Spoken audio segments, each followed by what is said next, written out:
Get started here. First of all, thank you everybody for coming. We really appreciate it. It's a very special day for Tandem, for skydiving, and those of you who can be here, it's great. For those that can't be with us, we remember them dearly. We want to thank all of the Tandem instructors and the Tandem students today for being a part of this special event. It took you guys to help us out to make it happen, so we appreciate that very much. And what we'd like to do today is what we're calling the manufacturer's discussion. Getting everybody together that helped make Tandem become what it is today, and just explain a little bit about it from each of their perspectives. So we're going to start with Bill Morrissey. Bill was heavily involved with Ted Strong and the start of Strong Tandem with Strong Enterprises. Bill?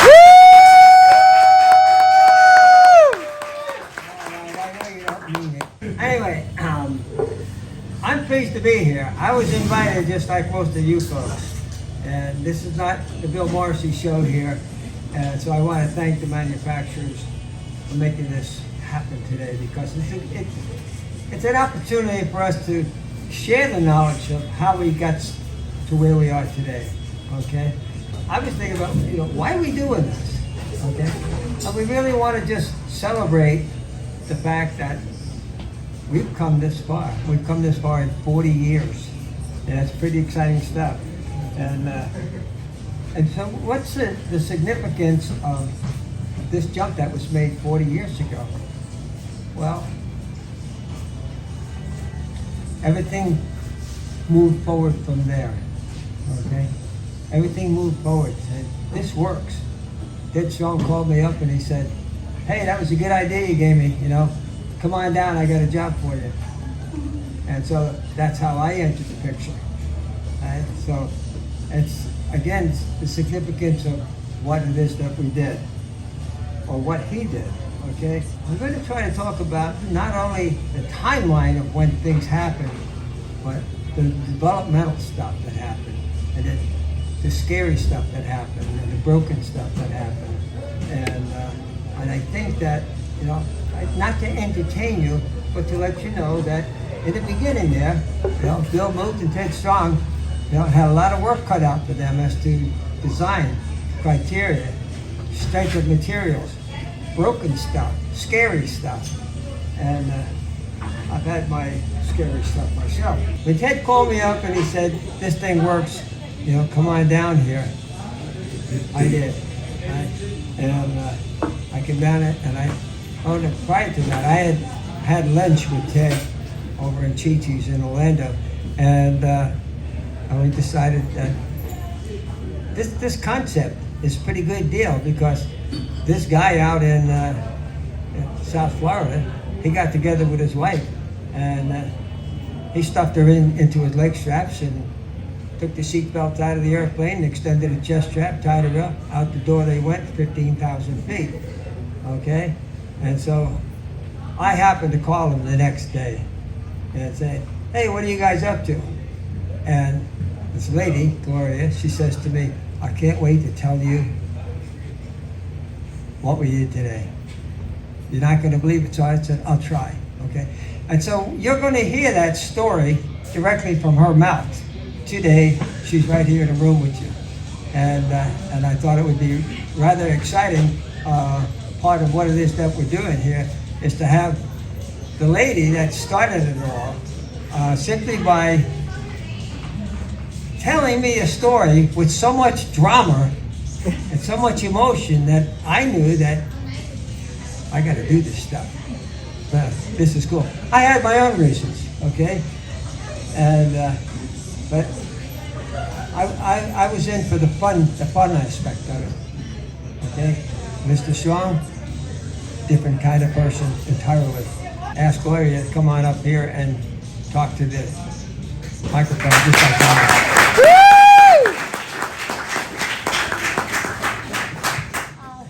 I made an early tandem jump in 1975, July 3rd to be particular. And it sort of came about as I only had 10 jumps, and they were on the little round ones, TUs and double Ls.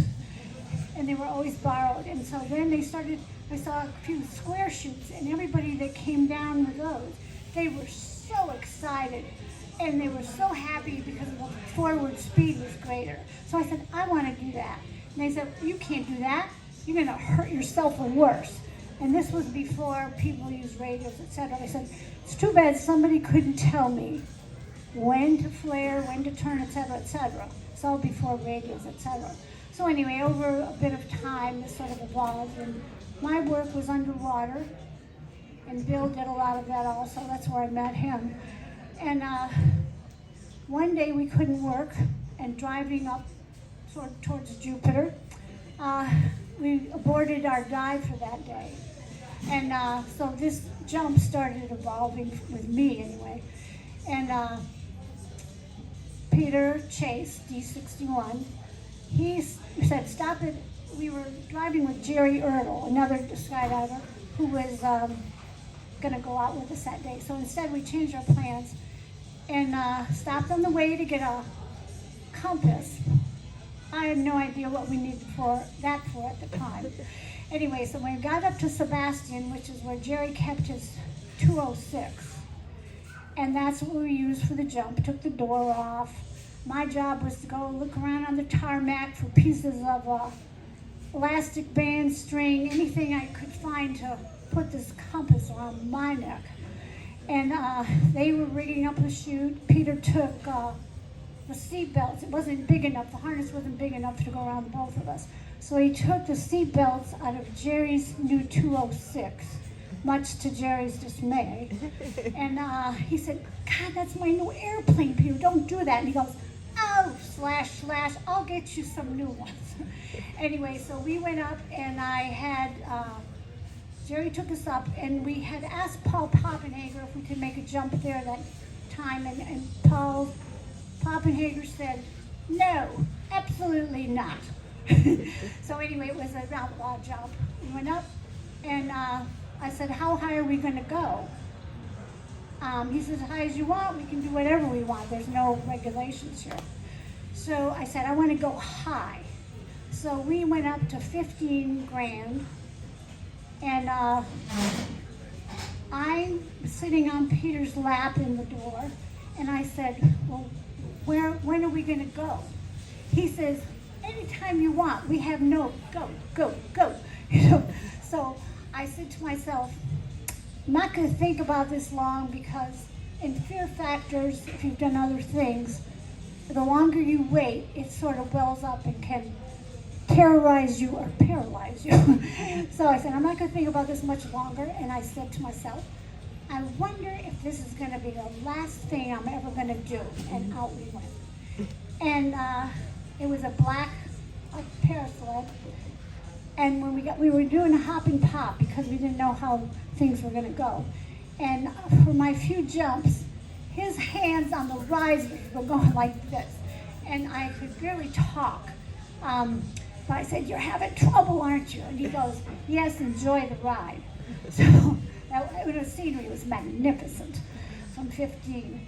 And so our plan was originally, I was going to raise my legs up, my knees up, and he was going to make a standing landing. Well, that wasn't going because my legs in the harness were like this, V, and I couldn't bring my legs together and bring them up. So I went, well, there's a couple of broken legs there, but we were in it.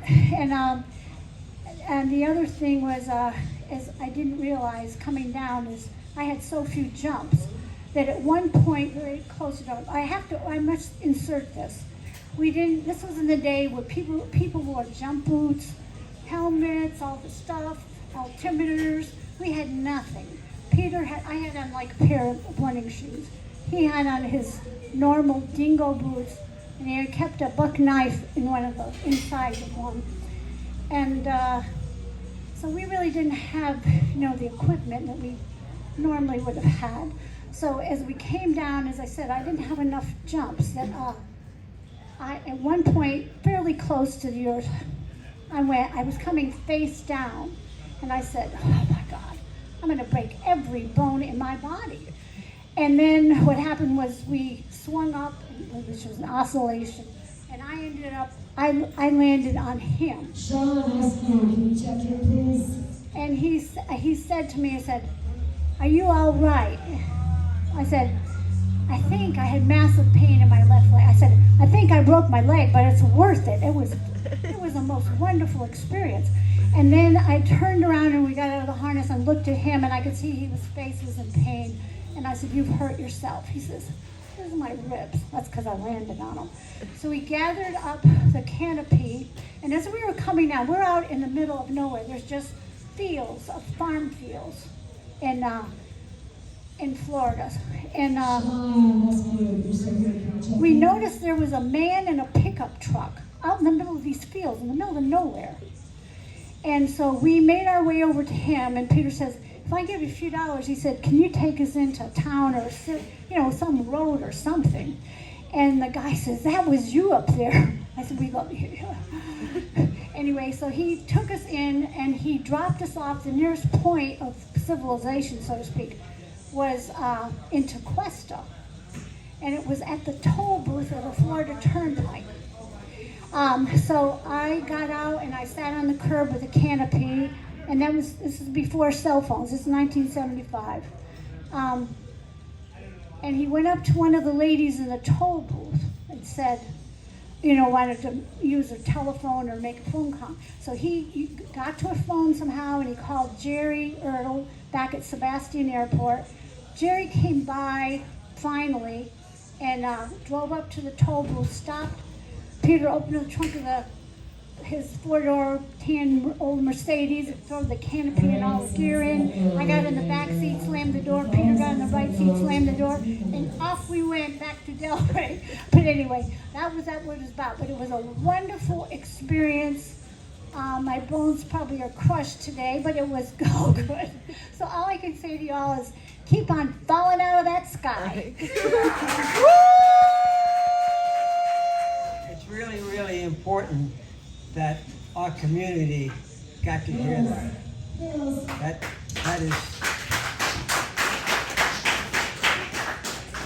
That happened in 1975, and I was impressed with the size of the lady's balls. And she said to me over the telephone, "I don't care if it kills me. I want to jump that square parachute." And I believed her, absolutely believed her. She didn't care if it's going to kill her. But she got to do it, and I made a timely phone call, and she filled me with the excitement of what she had done, and it filled me with a determination that I'm going to do it. So, what did I do? Well, I got together with Ted, but it took me a while to get together with Ted. Okay?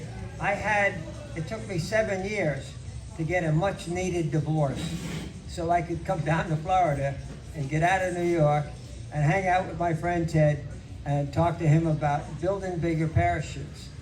Okay? And I spent a lot of time doing that with him.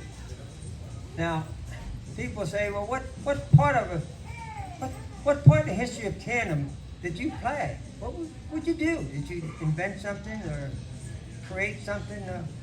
And I was just what you call a facilitator. I kind of like brought A and B together and made it work. And so, fortunately for me, it worked rather well. And Ricky and Ted had made this jump. But during that 7-year period, from the day that I spoke with Gloria on the phone until I sat down with Ted, again, no one else had jumped 2 adults on a single parachute. In the land, I believe, even in the 60s, they were jumping children in their harnesses. Okay, so we want to make a distinction between that type of tandem jump as opposed to adults. Okay, adults in one parachute, or adults in a parachute system that's designed specifically for 2 adults to jump together. Today's tandem jump, okay? That's basically what we were trying to do over the years. And so, how do I convince Ted Strong, a successful businessman, manufacturer of parachutes, how do I convince him to throw caution to the wind and say, yeah, let's put two people on one parachute and see what we can do. You know, think about that for a moment. You know, what is it that I'm going to tell you in a moment why Ted Strong wanted to do this, why he agreed to do this when after he shook his head left and right a number of times, he said, okay, let's do it. Okay? Now, I'm not going to give you any more time to talk about it, but the reason that he did it, it's very, very concerned about the numbers of students that were dying on static lines over the years. And he wanted to make skydiving a lot safer. And I will tell you in his words what he said to me. And he looked at me and he said, we'll never lose another student as long as we have an instructor in a parachute with the student. And that was his motivation. Okay, many years later when I was testifying at a court hearing out in Ohio, and the lawyer kept saying, well, you guys did this, you made this tandem stuff up just for money. And I said, stop saying that. And he kept saying it, and I kept saying, stop saying that, because it's not true. Okay? Ted Strong's motivation was absolutely pure. And I hope that everybody can see that, feel it, and if you knew Ted at all, you wouldn't question it. Okay? That was his motivation. Okay? And then Bill Booth, who I'm sure is going to tell you when he gets up here that about this, I think you call it a 2x4. You know, Ted and Bill got together with two ladies and they did a tandem jump and they got it together in free fall, which was quite amazing, I thought. But anyway, that's just another step in the progression of how do we got to where we are now. So at some point, things had to change. Okay, so Ted said to me, he says, come on, we're going to go up to the land and we're going to give you some training. And I mention it to you simply because you should understand that there was some logical progression with instruction. So Ted gave me 10, 20 minutes worth of instruction, and he put this little harness on me, and I took a little harness and I did exactly what you probably would have done yourself. I said, you shook in your boots. And I said, God damn, I don't know if I should be doing this stuff. And I put a little make-believe gun to my head and I said, you should have kept your mouth shut, get in the plane, you know? And so, off we went. We made 2 jumps. Ted took me and then I took him. And then he said, okay, well, you want the job? And I said, yeah. And so at that point, with 2 jumps experience and probably 15, 20 minutes worth of lectures from Ted, you know, I was offered a job as a tandem instructor and a tandem examiner and a tandem program director with 0 experience. Okay? So if there's anybody here that thinks that this stuff came out of a hat somewhere, no. This was guys like Ted Strong and Bill Booth sticking their neck out and making all this stuff happen. And they find some guy like myself who says, yeah, sure, I can do this stuff. Yeah. And so it turned into quite an experience. Not long after that, we had to come here.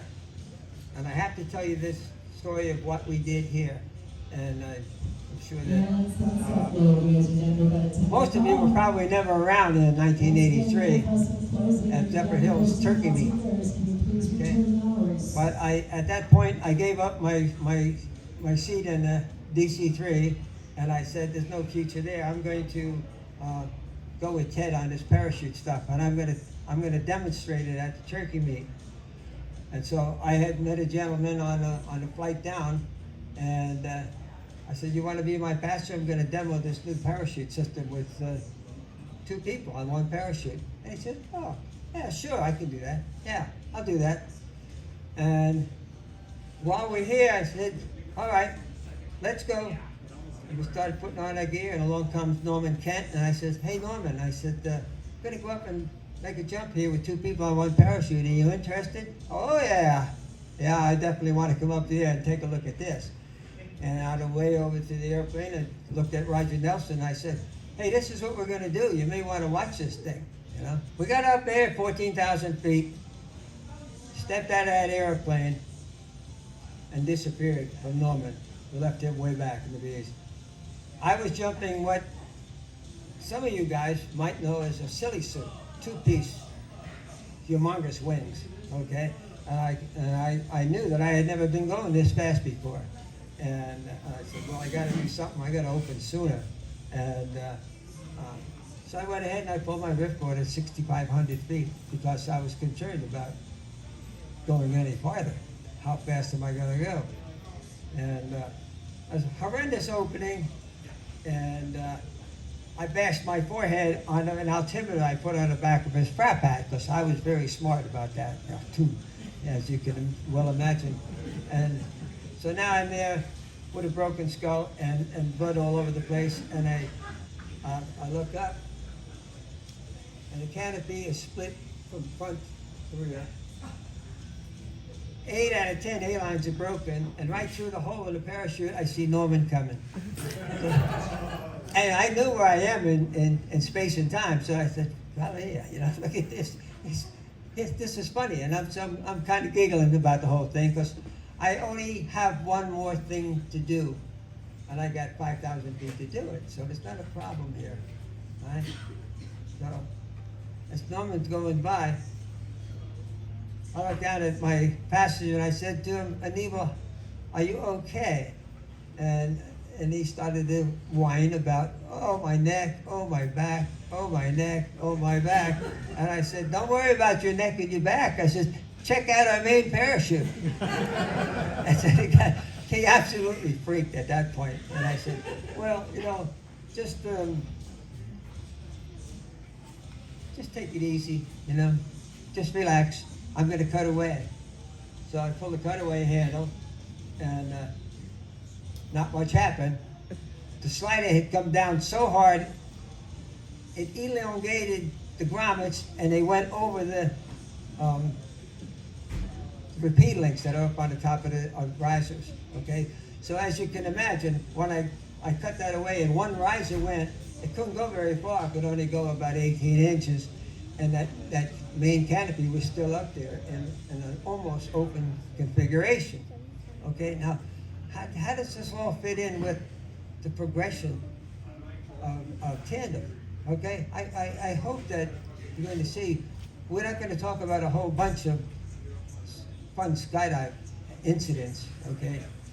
But we think that this one is important because the things that we had to learn, okay? Now, there I was with one riser gone.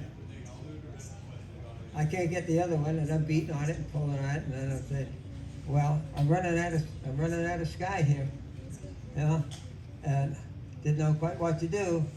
So, having been raised as a Catholic boy, I looked up at God and I said, if you get me out of this one, pal, I'll be a good boy, I promise. Yeah. My verbiage, exactly. I've told that story to every tandem instructor I've trained, and there was hundreds of them, 600 and some odd, that I've trained over there. And everybody, the examiners, they all get the same stories from me. I'm a spiritual guy, I'm not a religious guy. But anyway, so I went ahead and I fired the reserve after I asked. And I fired the reserve, and think about it. You got that thing wild over your head, and now you're going to have to fire your reserve into it. What are your chances of survival? Not very good. But I had to go, okay? I fired it, it popped out, it opened up beautifully behind me, the main went away. It was perfect. Anything I could do to save myself. And so, what did we learn from all of this stuff? Well, we go too fast. With two people stacked up one over the other, we didn't have enough drag and we were going too fast.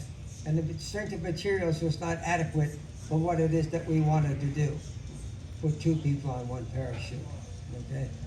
And so, at some later date, we had to make the rings thicker heavier duty, and same thing with the rings on the riser itself. So again, that's just the path or the road that we had to follow as we grew into this tandem stuff that we were doing, or that we wanted to do.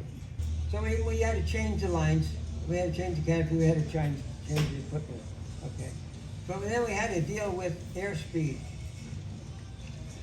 You know, the way Ted looked at it was, if we could slow this thing down, we wouldn't be blowing the equipment apart.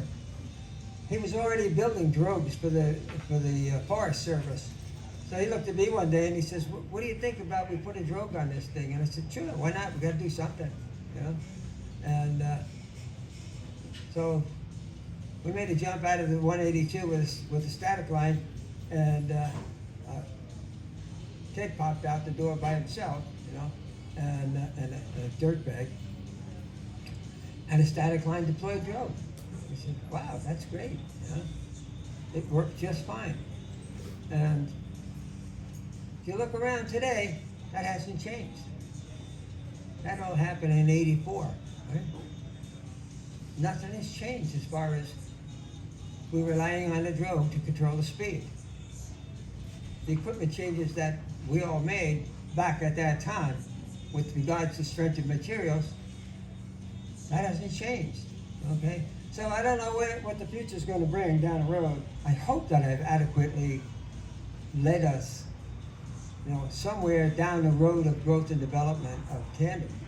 But then we went on to training students and training examiners, all that kind of stuff. Well, what did I do? I just brought Ted Strong and reality together with this concept. He jumped all over it, gave me a job, you know, during which I was his chief bottle washer, and I was his left hand and his right hand, and we designed training systems for our examiners and our tandem instructors.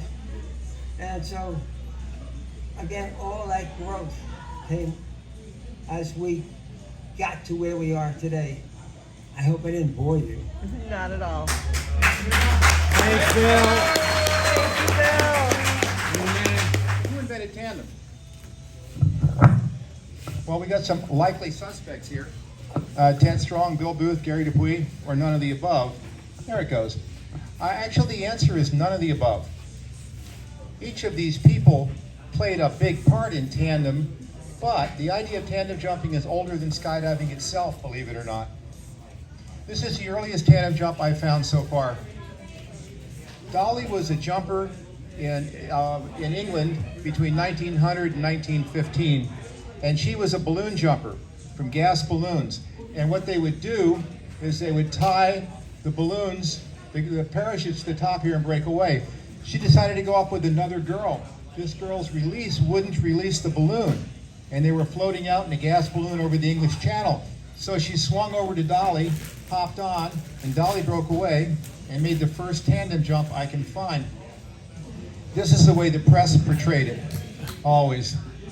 So this worked out so well. Here we can find from 1910 a balloon ascent, a daring and graceful double parachute jump with Dolly Shepard and Auguste Baudon with the brass band playing. This is from 1910. This is the first tandem jump. For you old folks, notice the pull down apex. Paracommander did not invent that. I like this one even better. This is a German on a horse coming down from a balloon. This is a tandem jump with a horse. This is getting military equipment behind enemy lines. I always thought that was pretty good. So that concept, also about 1912. So here's Shirley Temple's tandem jump in 1932. The idea had been around for a long time, but what Ted and I did was make it practical. We knew it could be done, but the big question was, should we do it? Would it be safer? Now, here we talked about Gary Dupuis. This is Gary's nephew. This is 66. This is a paracommander and a security piggyback. And Gary took his nephew, who was about 6 or so, in 1966. Now, in 1972, Paragear had a sale on 44-foot cargo chutes, so I bought one. It came in a rucksack this big, all right? So I said, this will be fun.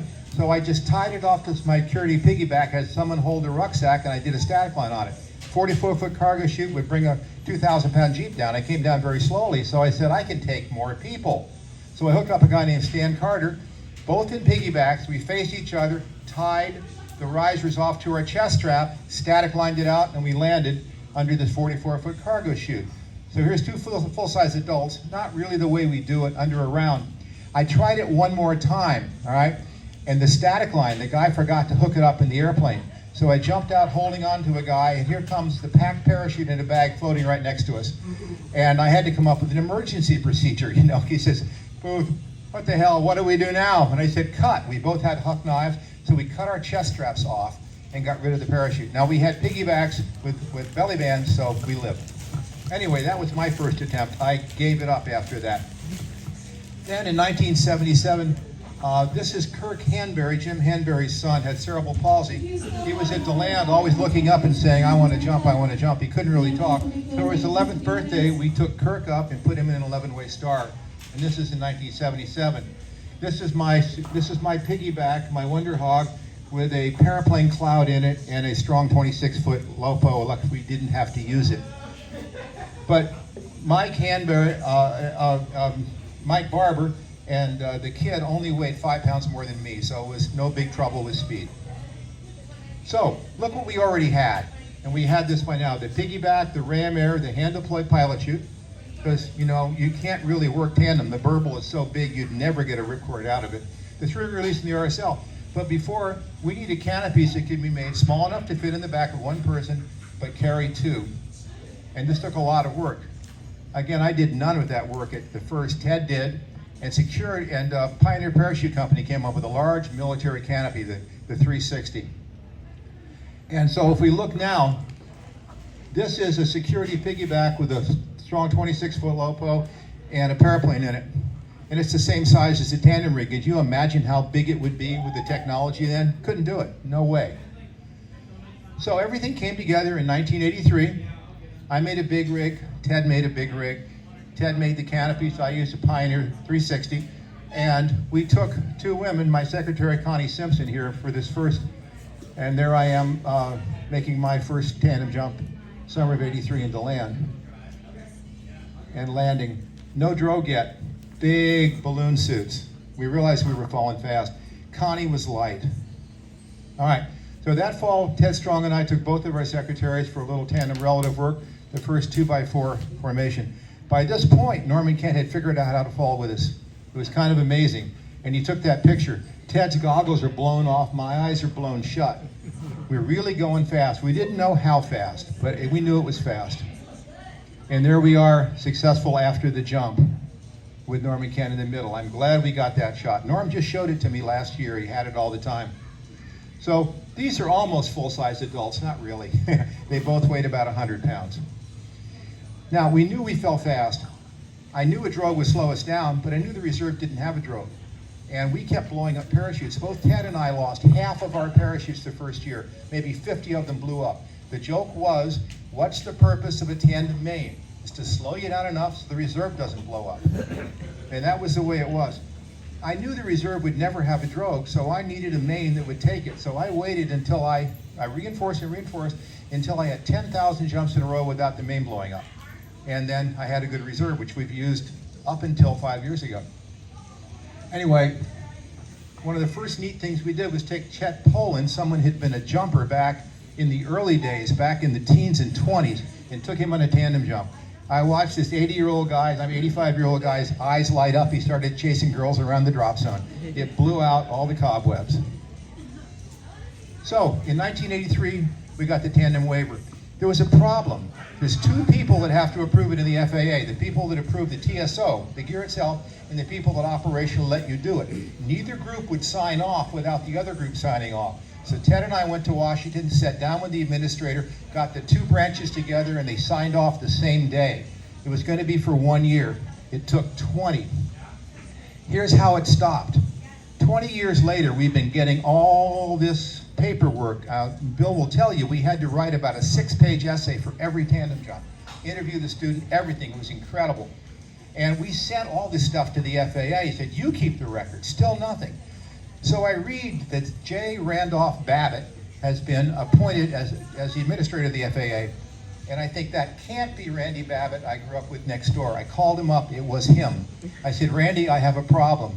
We got it the next day. That's the only thing that saved us from all that paperwork. Wow. So anyway, look what happened to Landon Z. Hills. In the period from 1974 to 1984, the hand-deploy pilot shoot the three-ring, rise recovers, the PD-9 cell, the first canopy that gets swoop, tandem, and AFF, all right here in Central Florida in a 10-year period. That is a golden age of parachuting. It's kind of amazing. Now, so, I don't know, I can stop there, or I can tell you the big problems that drogue created and how we solved them and how we could use it. The drogue is a wonderful idea. We can't do modern tandem without it, but it's got drawbacks. It makes the system so much more complicated. That's what you have to know to jump a solo parachute. That's all your emergency, that's everything that can go wrong. That's tandem. When you put the drogue on, that's what it does. It's a multiplying factor. If you know about factorials, drogue makes all this happen. Since I made this chart, we now have 3 pages of malfunctions that can happen. We didn't think about all these things. For instance, on here is not what happens when the photographer gets his leg tangled in your drogue. That's not on there, but that's something we have to teach now. So again, we could do it, should we do it? And this took all this to work out. And Ted and I had lots of conversations about how do we handle these malfunctions, what do we do? So, Strong put the drogue on first in 1984. I waited about another 10 months until I had enough data so that my reserve wouldn't blow up, I hoped. We've worked out good. Ted kept working on his reserve too. But after the first 10 years, I looked at all the tandem fatalities. I, like Ted, thought that if we put an instructor there, we'd never have a fatality again. Wrong, because we got people in there. And the addition of the drogue made the tandem rig impossibly complicated. I really thought we were cooked and we couldn't do this. So we had to solve this. Look at the fatalities. No reserve pull. A lot of that was because of trouble with the drogue. But remember, we didn't all have automatic openers. So Ted and I immediately, after looking at this, said, you gotta have an automatic opener to do tandem. You can't do it. We have now gone, in this one drop zone, 15,000 main jumps in a row without a malfunction. That's how safe tandem can be. And this occasionally happened. It wasn't obvious at first whether the passenger should face forward, face you, be behind you, or beside you. I tried all 4 ways to do it. And people kept borrowing this harness for hanky-panky. So, what has this done to safety? The first question was, and remember, we had 1 year back in the early days of tandem where we had 8 tandem fatalities, all right? The year before last, we had none in the United States. Last year we had 5, you believe that? 4 hook turns into the ground. So we haven't solved the problems, but it's all human now. The gear works great. So jumping is now 10 times safer than it was in the 60s. And if you look at tandem, it's about 20 times safer than student jumping was. So the answer, Bill, is yeah, it was a good idea. It worked out. But last year sucks. I don't want to ever see that again. One of them happened here, but 4 hook turns on tandem causing fatalities. So it's all human error now. Because 95% of fatalities are caused by human error, 5 are caused by equipment error. People ask me, can you make a parachute that never malfunctions? And I said, yes, but it wouldn't matter much, all right? It would cut fatality rates 2.5%, all right? But if we can make better people, we can cut fatality rates in half. And we've done it. In the last couple of years, fatality rates on the whole sport have been down as low as 10 or 12 people. And we do a whole lot more jumping. So it's up to everybody educating and not letting people get away with bad stuff. Training, training, training. That's what we got to do. Okay, yeah, this is why tandem ends up safer than more training is required. Everyone has an AAD, everyone has an RSL, everyone pulls eye, and no swooping, right? No swooping. But they do it anyway. The tandem generally is 3 times safer than solo jumping now, believe it or not, even though it's much more complicated. And it's for those reasons. So follow those reasons in your regular life. Yeah, and we'll get into Booth's law here. If we stop swooping, we could cut down fatalities by 1/3. But no one will do it because swooping is so much fun.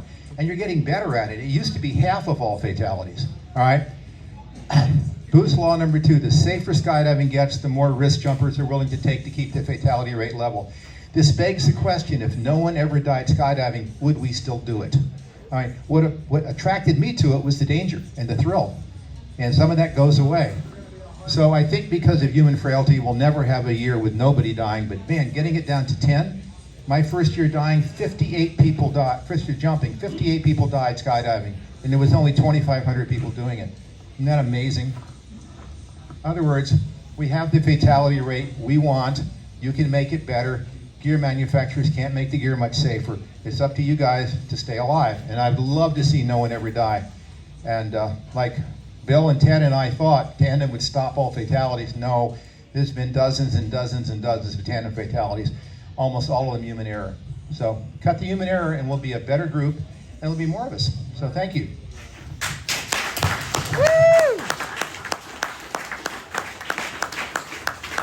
That was pretty cool stuff hearing from Bill and Bill. I'm kind of in awestruck from hearing some of those stories. I bet we all are.